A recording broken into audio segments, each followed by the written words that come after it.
Hello everyone, and welcome to another Tips for Truthers for the patrons only. This might actually be the last Tips for Truthers, well, or at least I'm getting close to the end. I'm actually running out of tips to give you guys. If you guys can think of any examples of things you may have learned along the way, which you want me to bring up or discuss, then throw them my way. But one I've thought of quickly off the cuff today, and this comes off the back of me doing my interview with Sam Tripoli on his Tinfoil Hat podcast. And this is an ethos I've always carried through my own research, but I was kind of reminded of it by the nature of the podcast I was on, with it being a comedy podcast, is that you need to tackle all this stuff with a good sense of humour. If you're a truther, and you discovered all the horrible, heinous things that are going on in the earth, that are being done to men, women and children alike, by satanic, overarching controllers who have their claws in every facet of our reality and our day-to-day lives, and are lying to us and manipulating us and leading mankind down a dark, twisted path. All this stuff is pretty awful, it gets stressful and horrible to think about. But whenever I've tried to discuss these things, I've always kind of done it with a bit of levity. A bit of, I wouldn't say detachment, because I'm in it, but it kind of is a form of detachment. It's kind of like a forced, false detachment in a way. I'm acting, I suppose is the word, as though it's not as bad as it actually is when I'm discussing it. I'm trying to keep it relatively light-hearted with my attitude and decorum when discussing these awful, horrible, disgusting things that make me want to vomit and cry. I try to tackle it with a sense of humour. And it's funny because I'm the guy who talks about clowns, and the aesthetics of clowns relating to the demonic and obviously the Nephilim. And maybe there's something to be said for the fact that I'm trying to use humour to lighten the load and the irony behind it. Maybe it's not quite lost on me, the irony of all of this, but we're human beings at the end of the day. And humour will help lighten the load of such a heavy subject.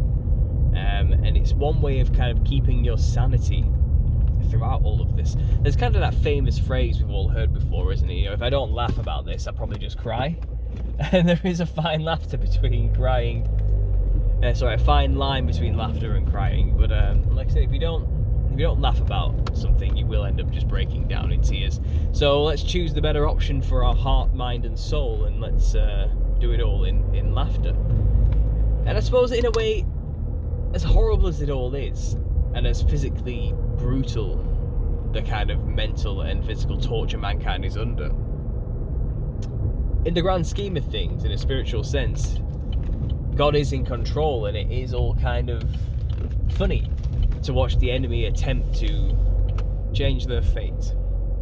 To watch Satan battle and struggle and kick and scream in the last moments of his life before final judgment, lashing out on us, things he perceives as lesser beings, like a child, taking out his anger and stress and daddy issues out on insects. And there's something pathetic about that, and I don't know, funny, it's just funny that this person, this being, this entity, this I don't know, loser, let's call him, who thought he could be like God and has realized he cannot be. He's still going to try anyway, in like a last ditch effort of rebellious angst. It's like a teenager in terms of mental capacity. It's as beautiful and as talented as Lucifer supposedly was in his creation. It seems like wisdom and the ability to think logically about actions rather than being ruled by emotions, it's just not something he was capable of doing. Maybe that's something to be said about us being made in God's image, that we were blessed with these abilities to see the world differently, humble ourselves, and also act wisely within our life. And it's kind of funny, it's kind of like a huge cosmic joke that this incredibly angelic being is incapable of the most basic forms of intelligence that we have, and we're supposedly less than him in his eyes, you know. There's a lot of jokes like that. I find God does have a sense of humour. I've learned this, you know, through my own research. That yeah, God has a sense of humour, and it's a good sense of humour. It's weird. It's a weird, funny sense of humour, you know, and he'll constantly put me in situations in my life which make me laugh. You know, things that might seem horrible at some time, something will happen later down the line that'll kind of make me realise that horrible thing was actually a good thing, and there's some kind of ironic twist somewhere, you know, that switched my own perceptions on the matter very quickly, and realised, oh, God was just kind of not messing with me, but using humour to make me realise the folly of my own ways, type of thing. And his sense of humour is steeped in irony, personal irony, you know, and I enjoy it. I enjoy this as a British person, you know. We have a very dry sense of humour ourselves, and I kind of like God's sense of humour. It's got that edge to it, you know, that dry edge, and it's funny. It is funny. And this whole conspiracy is again, it's like a divine comedy being played out. It's a tragedy and a comedy.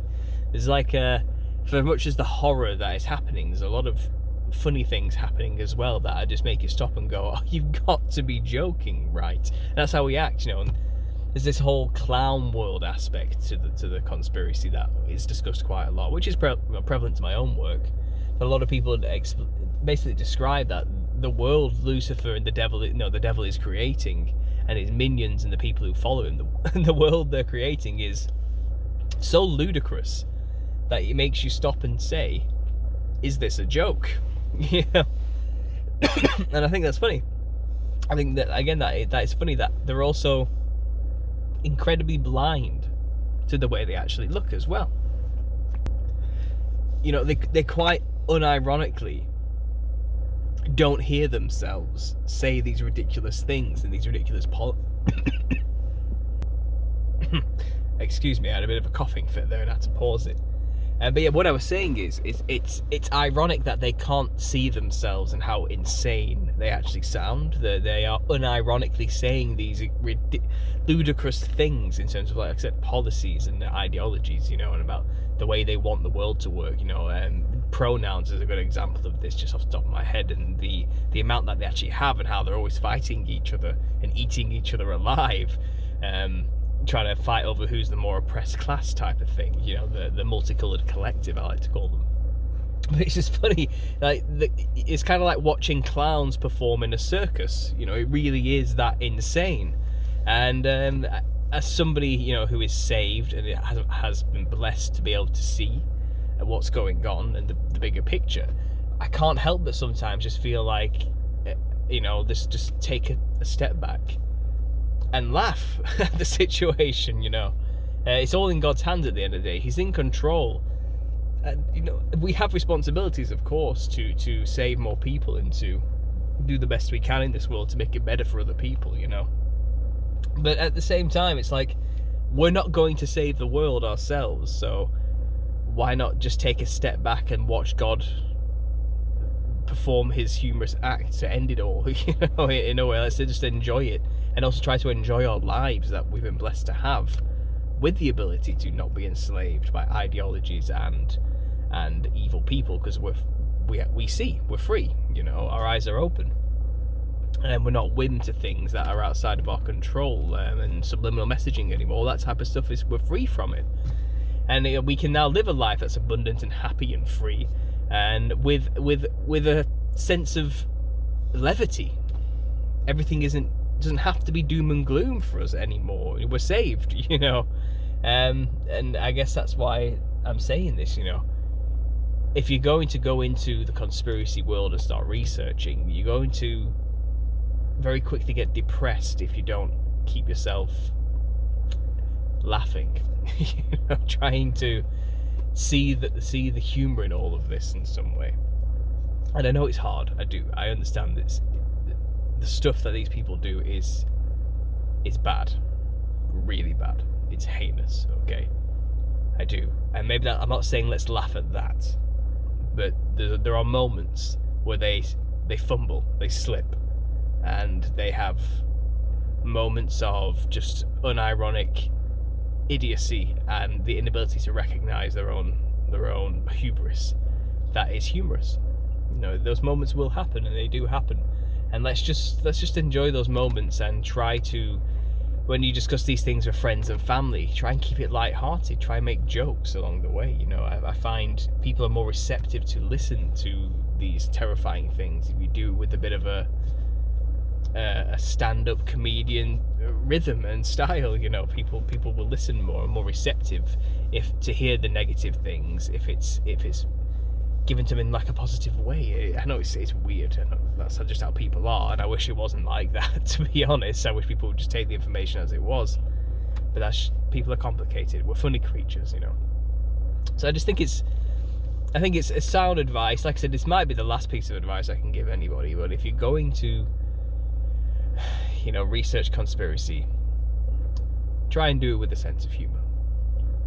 Anyway, thanks for listening, guys. I'll be back next week with another video. And as always, God bless.